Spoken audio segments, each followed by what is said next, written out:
ദൈവനാമത്തിന് മഹത്വം ഉണ്ടാകട്ടെ. യിരെമ്യാ പ്രവാചകൻ്റെ പുസ്തകം 7-ാം അധ്യായം 22 മുതൽ 28 വരെയുള്ള വാക്യങ്ങളാണ് നമ്മൾ നോക്കുന്നത്. 22 23 വായിക്കുമ്പോൾ, ഞാൻ നിങ്ങളുടെ പിതാക്കന്മാരെ മിസ്രയീം ദേശത്ത് നിന്ന് കൊണ്ടുവന്ന നാളിൽ ഹോമയാഗങ്ങളെക്കുറിച്ചാകട്ടെ ഹനനയാഗങ്ങളെക്കുറിച്ചാകട്ടെ അവരോട് സംസാരിക്കുകയോ കൽപ്പിക്കുകയോ ചെയ്തിട്ടില്ല.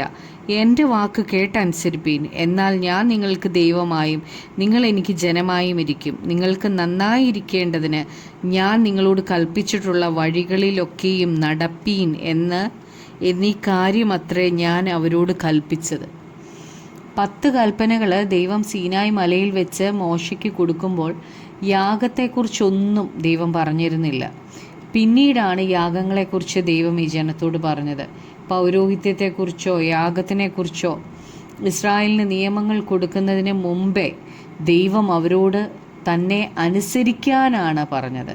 അനുസരണമാണ് ദൈവത്തിന് യാഗങ്ങളെക്കാട്ടിലും പ്രാധാന്യം. 1 ശമൂവേൽ 15:22 നമ്മൾ കാണുന്നുണ്ട്, യഹോവയുടെ കൽപ്പന അനുസരിക്കുന്നത് പോലെ ഹോമയാഗങ്ങളും ഹനനയാഗങ്ങളും യഹോവയ്ക്ക് പ്രസാദമാകുമോ? ഇതാ അനുസരിക്കുന്നത് യാഗത്തെക്കാളും ശ്രദ്ധിക്കുന്നത് മുട്ടാടുകളുടെ മേധസ്സിനേക്കാളിലും നല്ലത്. നമ്മുടെ പ്രാർത്ഥനയെക്കാട്ടിലും ദൈവത്തെ സന്തോഷിപ്പിക്കുന്നത് ദൈവത്തെ അനുസരിക്കുമ്പോഴാണ്. അതാണ് ദൈവത്തിന് ഇഷ്ടം. അങ്ങനെയെങ്കിൽ ദൈവം നമുക്ക് ദൈവമായും നാം ദൈവത്തിൻ്റെ ജനമായും ഇരിക്കും എന്നാണ് ഇവിടെ പറഞ്ഞേക്കുന്നത്. 24 തൊട്ട് 26 വരെയുള്ള വാക്യങ്ങൾ വായിക്കുമ്പോൾ, എന്നാൽ അവർ അനുസരിക്കുകയോ ശ്രദ്ധിക്കുകയോ ചെയ്യാതെ തങ്ങളുടെ ദുഷ്ടഹൃദയത്തിൻ്റെ ആലോചനയിലും ദുശ്ശാഠ്യത്തിലും നടന്ന് മുമ്പോട്ടല്ല പുറകോട്ട് തന്നെ പോയി കളഞ്ഞു.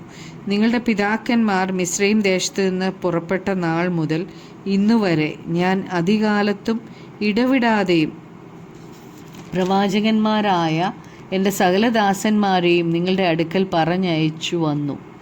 എന്നിട്ടും എന്നെ അനുസരിക്കുകയോ ശ്രദ്ധിക്കുകയോ ചെയ്യാതെ അവർ ദുശ്ശാഠ്യം കാട്ടി തങ്ങളുടെ പിതാക്കന്മാരെക്കാൾ അധികം ദോഷം ചെയ്തു. അപ്പോൾ ഇന്നത്തെ കാലത്തെ ആത്മീയർ എന്ന് സ്വയം പറയുന്നവരെ പോലെയാണ് ഇവിടെ നമ്മൾക്ക് ഈ ജനത്തെ കാണാൻ കഴിയുന്നത്. അവർ ദൈവത്തിൻ്റെ ആലോചന പ്രകാരമല്ല, തങ്ങളുടെ തന്നെ ദുഷ്ടഹൃദയത്തിൻ്റെ ആലോചന പ്രകാരമാണ് നടക്കുന്നത്. നമ്മുടെ ഹൃദയത്തിൻ്റെ ഇഷ്ടപ്രകാരം നടക്കാൻ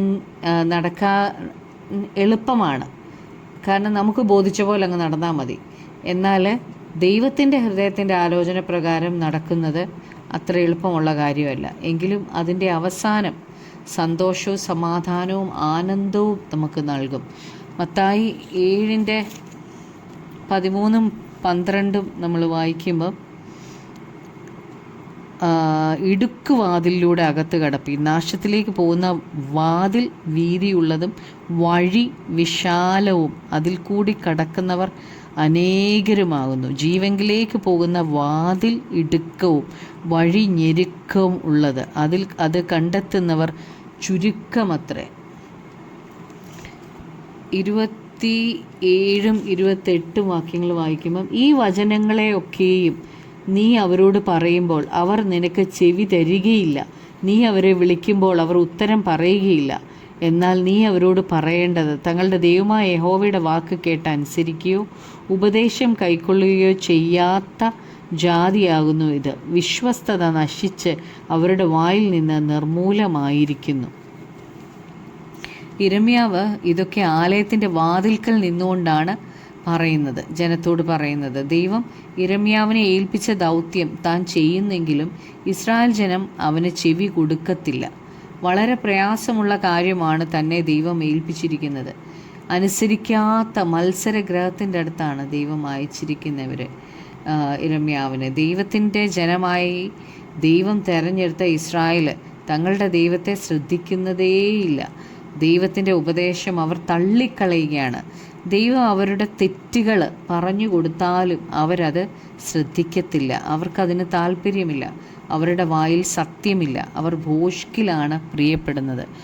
2 തിമോത്തി 4:3-5 വരെയുള്ള വാക്യങ്ങളിൽ നമ്മൾ വായിക്കുന്നുണ്ട്, അവർ പഥ്യോപദേശം പൊറുക്കാതെ കർണരസമാകുമാറ് സ്വന്തം മോഹങ്ങൾ കൊത്തവണ്ണം ഉപദേഷ്ടാക്കന്മാരെ പെരുക്കുകയും സത്യത്തിന് ചെവി കൊടുക്കാതെ കെട്ടുകഥ കേൾപ്പാൻ തിരിയുകയും ചെയ്യുന്ന കാലം വരും. നീയോ സകലത്തിലും നിർമ്മതനായിരിക്കുക, കഷ്ടം സഹിക്കുക, സുവിശേഷകൻ്റെ പ്രവൃത്തി ചെയ്യുക, നിന്റെ ശുശ്രൂഷ നിറപടിയായി നിവർത്തിക്കുക. നമുക്ക് പ്രാർത്ഥിക്കാം. കർത്താവായ യേശുവേ, ഞങ്ങൾ കേട്ടതുപോലെ കർത്താവെ, അങ്ങ് ഞങ്ങൾക്ക് ദൈവമായും ഞങ്ങൾ അങ്ങയുടെ ജനമായും ഇരിക്കേണ്ടതിന് അങ്ങയുടെ വചനം ഞങ്ങൾ കേട്ടനുസരിക്കുവാൻ അങ്ങയുടെ കൃപ ഞങ്ങൾക്ക് വേണം കർത്താവെ. യേശുവേ അപ്പാ, ഞങ്ങൾ ശ്രദ്ധിക്കുവാൻ, അങ്ങയുടെ വചനത്തെ അനുസരിക്കുവാൻ അങ്ങ് കർത്താവെ അപ്പാ ഏറ്റവും ആഗ്രഹിക്കുന്നത് ഞങ്ങളുടെ അനുസരണമാണല്ലോ. അങ്ങേ അനുസരിക്കുവാനുള്ള കൃപ തരണമേ. പ്രാർത്ഥന കേട്ടതിനായി നന്ദി. യേശു ക്രിസ്തുവിൻ്റെ നാമത്തിൽ തന്നെ. ആമേൻ.